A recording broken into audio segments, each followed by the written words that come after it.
Leto dni je minilo od takrat, ko smo se zadnjič pogovarjali s Kristjanom Verbičem, predsednikom Vseslovenskega združenja malih delničarjev, pod okriljem katerega se vodi postopek sodnega preizkusa primernosti denarne odpravnine malih Kolorjevih delničarjev sredi leta 2009 strani večinskega lastnika družbe Helios. Potem, ko smo pričakovali, da bo konec novembra lansko leto saga zaključena, smo se ušteli. V združenju pravijo, da Helios zgolj zavlačuje z izplačilom razlike do pravične odpravnine. Konec novembra naj bi padla končna odločitev, tako je zagotovil tudi sodnik v postopku Gregor Kolavti. Ne več, ali so bili, ampak za koliko je bilo prikrajšano 2378 malih Kolorjevih delničarjev. Ob iztisnitvi konec avgusta leta 2009 strani že takrat večinske lastnice družbe Helios in to z odpravnino 8,56 € za vsako njihovo delnico.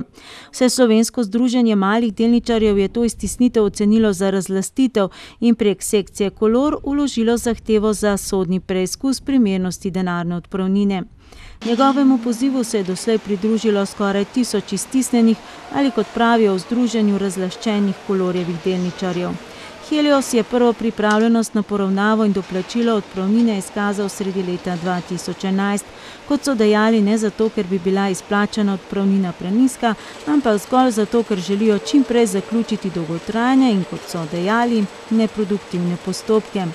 Poravnalni predlog v višini 9,30 € oziroma 74 centov več za vsako delnico pa je bilo za združenje še vedno neprimerna ponudba. Zato so pred dobrim letom dni pozdravili odločitev okrožnega sodnika Gregorja Kolavtija, ki je odločil, naj se obstoječo cenitev še enkrat prevetri. In dejansko, sodna izvedenka, pooblaščena ocenjevalka vrednosti podjetij in pooblaščena revizorka Brigita Aljaž je v izvedenskem mnenju kot najbolj pravično na podlagi obstoječe cenitve navedla novo vrednost delnice vsaj 17,30 €. Na naroku v začetku meseca novembra je tožena družba Helios sicer vložila novo vlogo, v kateri so navedbe Aljaževe poskušali zavrniti, vendar je okrožni sodnik konec novembra razsodil, da ima prav in da so bili mali delničarji oškodovani za več kot polovico vrednosti. Kot pravijo v Vseslovenskem združenju malih delničarjev, je ta razsodba dokaz, da so razpolagali s pravimi argumenti, s katerimi so se obračali tako na Helios kot kasneje na poravnalni odbor. Kakorkoli, tudi iz naslova obstoječe cenitve, ki jo je plačal torej naročnik Helios, ki je kot večinski lastnik Kolorja iztisnil delničarje na podlagi te cenitve, že pri tej obstoječi cenitvi se je pokazalo, ko je bila kritično premotrena, da je bila izplačana odpravnina in ta cenitev več kot 100% prenizka. Po izreku razsodbe je Helios še enkrat poskušal z novim predlogom, vendar kot menijo v združenju, je bila ta ponudba glede na novo sodno priznano vrednost neprimerna, pa tudi zdaleč prepozna. Ne razumejo pa, zakaj se je Helios ponovno pritožil na razsodbo in tako epilog sage premaknil nedorečeno prihodnost, saj znesek dodatne odpravnine po njihovem mnenju ni tako visok, kot bo dobrodošel za male Kolorjeve delničarje.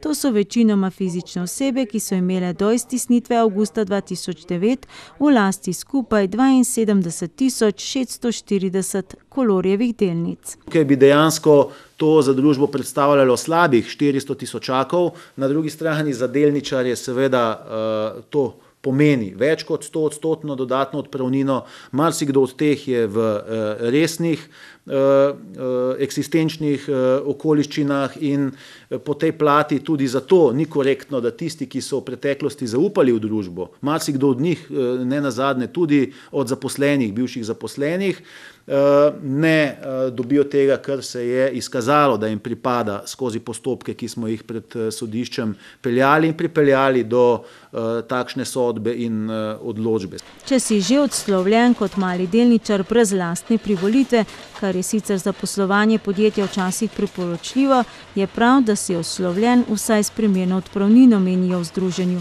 In ponovno apelirajo naj Helios malim delničarjem izplača dodatno odpravnino, kot je določilo okrožno sodišče, torej še dodatnih 8,74 € na delnico. In da se družbi zaradi ravnanj, kot pa smo jim priča, pritožb, podaljševanj postopkov in tako naprej, ne povzroča dodatnih stroškov iz naslova obresti, ki jih bo potrebno plačati, eventualnih dodatnih cenitev, ki jih je potrebno upraviti in seveda samih sodnih stroškov obeh strani v tem postopku.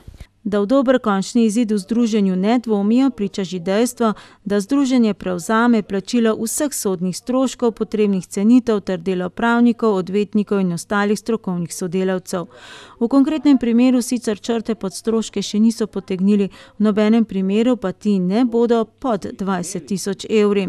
Povračilo stroškov bo združenje dobilo šele potem, ko bodo iztisnjeni mali delničarji dejansko dobili dodatno odpravnino.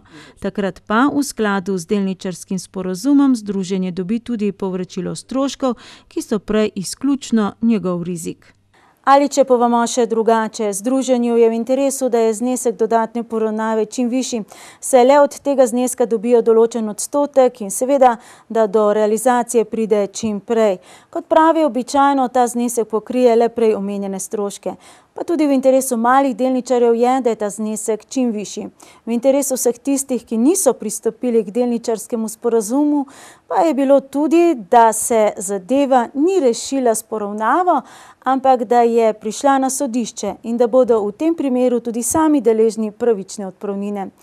Takrat pa je stvar morale, ali se bodo čutili dolžne, da tudi sami, tako kot 1000 tistih, ki so pristopili k delničarskemu sporazumu, prispevajo svoj delež k pokrivanju sodnega postopka, brez katerega pa bi očitno ostali praznih rok. Jasnega odgovora, zakaj v Heliosu zavlačujejo z izplačilom primerne odpravnine, nam Vseslovenskem združenju malih delničarjev niso mogli dati oziroma bi bila zgolj špekulacija. Ne pričakujejo sicer kakšnega črnega scenarija, kot je bilo to v primeru SCT-ja, ko je bila malim delničarjem dodatno odpravnina priznana, pa potem zaradi stečaja podjetja nikoli izplačana. V dobro vodenje vodstva Heliosa ne dvomijo. Je pa res, da so dvomili v njegovega nekdanjega največjega 30-odstotnega lastnika, v holding Zvon 1, ki je imel Heliosove delnice zastavljene pri Ljubljanski banki. Prav v teh dneh mineva leto dni, odkar je v stečajnem postopku, pa še vedno nima imenovanega odbora upnikov, ki bi opravljal nadzor. Verbič sicer meni, da bi bilo te stečajne postopke potrebno pospešiti tudi sistemsko.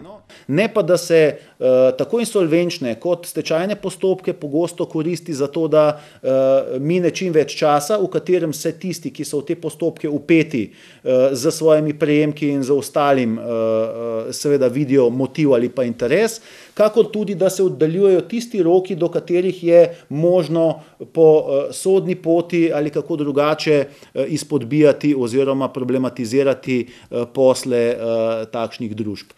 Prav tako meni, da se dejstva za male Kolorjeve delničarje ne bi smele spremeniti tudi, če konzorcij trenutnih lastnikov Helios proda multinacionalki prek oceana.